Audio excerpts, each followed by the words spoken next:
Pterocarpus santallinus, with the common names red sanders, red sandalwood, is a species of Pterocarpus endemic to the southern eastern Ghats mountain range of South India. This tree is valued for the rich red color of its wood. The wood is traditionally considered not aromatic. However, in recent years there has been a marked uptick in the use of red sandalwood as a component of incense, especially in the West. The tree is not to be confused with the aromatic Santalum sandalwood trees that grow natively in southern India. According to Institute of Wood Science and Technology, the wood gives cooling effect when applied externally for inflammations, headache, bilious affections and skin diseases, and improves treating headache, skin diseases, fever, boils, scorpion sting, and to improve sight. On the business side, it is a good raw material for music instruments and luxury furniture, according to Indian Journal of Applied Research. It also yields santalline dye, which finds use in coloring foodstuff and pharmaceutical preparations, and additionally, the extracts obtained from the tree bark and wood are known to have several medicinal properties, said the study by a Bhagyaraj research scholar and D.B. Ramana, Professor, Department of Management Studies, Sri Venkateshwara University, Tirupati. Traders also said it is even used in shipbuilding, and it was reported that it's been used to reduce the radiation of nuclear reactors. The hunt begin smuggling took off after the overexploited tree was put on the endangered list in 2000, and the center banned its felling, movement, sale and exports. It is smuggled out in ship containers or as air cargo, often masquerading as foodstuff, allegedly with the collusion of customs officials. Many of the crackdowns on red sanders end up in arrest or shoot out on woodcutters from Tamil Nadu, working on wages to cut and transport wood from the deep forest of Andhra Pradesh to unknown destinations. Red sanders bearing formations are estimated to extend over around 5,160 km in its principal geographical range. About 23% of red sanders formation is dense, 34% has moderate cover, and the remaining is open. Because the wood brings so much of money for everyone involved, the agents make around 75,000 rupees per week as commission. The smugglers often take desperate action to evade arrest. 2 Andhra Pradesh forest rangers were hacked to death in the Sheshachalam forests last December. This prompted the Andhra police to form a special task force that, in the recent past, killed at least 24 Tamil villagers, including the 20 in this month, and arrested thousands and seized over 20,000 tons of red sanders. The frequent crackdown and the resultant shortage in the market may push the prices of red sanders in the international market, says a farmer who once traded in the wood but gave up when he was unable to meet many of the legalities post the 2000 ban. Sale of old stocks is permitted but with stringent conditions. There were reports that in government storerooms across the country, there is over 5,000 crore rupees worth of the wood. Poverty. Read with Chandrababu Naidu taking charge as the new Chief Minister of Simandra. The Andhra Pradesh Police and Forest Departments are in a massive hunt for the smugglers of red sanders. Naidu has been one of the targets of these smugglers.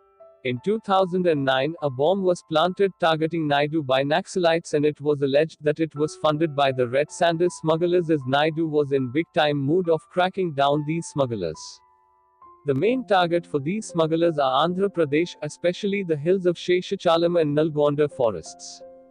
To cut these trees, agents source people from Tamil Nadu, especially from districts like Tiruvannamalai, and more from the tribal villages of Javadumalai, Javadu Hills.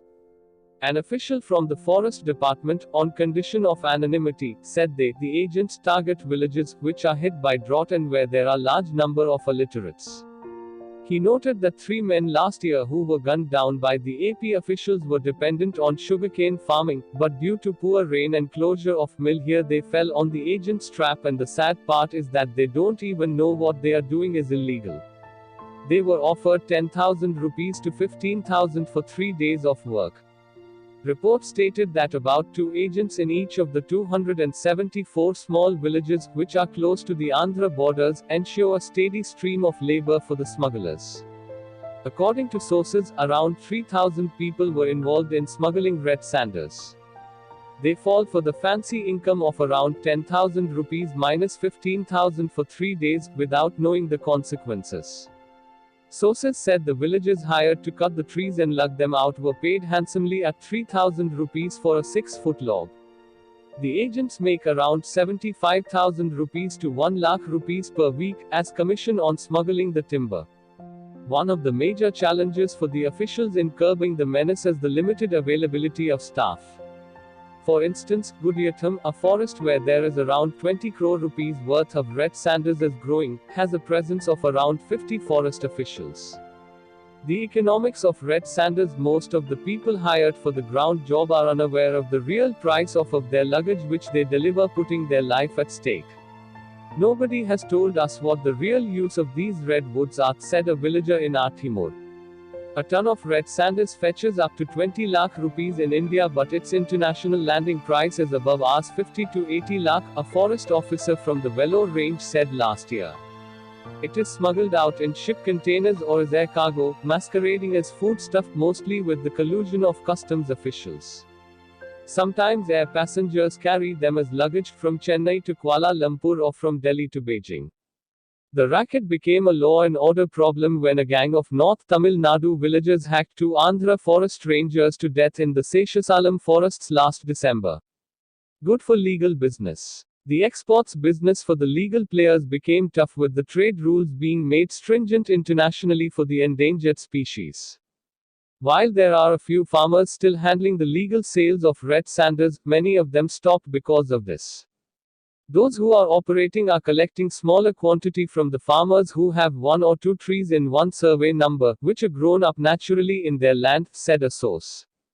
There used to be bulk buyers who were capable enough to dole out Rs 40 to 50 crore for bulk purchase and exports, and to collect the necessary nods from the legal authorities and export the red sandals through legal channels. These bulk buyers used to buy around 300 to 400 ton in a single go from various farmers. However, there is still scope for legal exports, and with the last date for sales of the confiscated red sandals falls in the second half of the year, more players are expected to get into the business, said the source.